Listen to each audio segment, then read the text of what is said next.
The Flash Professional application interface can be customized in many different ways, and these customizations can be preserved and recalled as needed through the concept of workspaces.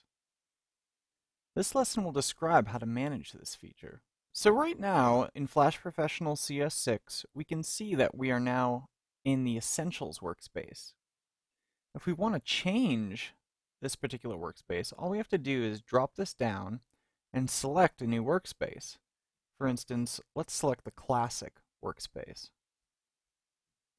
This workspace represents what older versions of Flash, how they used to be set up as far as their panel layout goes, with the toolbar over on the left side, the timeline above the stage, and a variety of panels along the right-hand side. We also have workspaces for Designer View, which exposes a lot of the tools up here, and also things like the color palette and swatches. And then to contrast that with Developer View, where we have the Projects panel, the library, and compiler errors and output right here. If we want to create our own workspace, all we have to do is go down here to New Workspace and provide it with a name.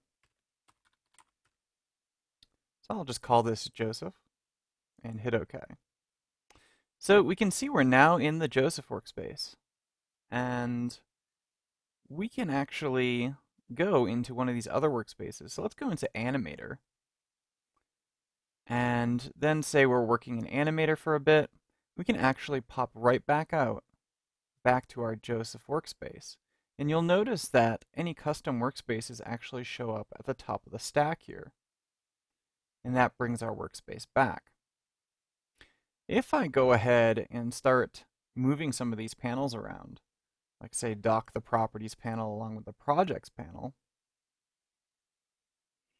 we can see that this is a new workspace. I can go and create a new workspace if I want to, but I can also choose to reset my Joseph workspace. So maybe I did something that really messed it up, and I want it back like it was. Let's choose Reset. And you can see that it automatically resets it for us. The one last thing to look at is Manage Workspaces. From here, we're able to actually rename workspaces that we've already created. We can delete them, and this provides us with a good overview of things that we've created. You'll notice that you can't actually rename or delete any of the workspaces that actually come bundled with Flash Professional CS6. So this has been an overview of how to manage and work with workspaces in Flash Professional.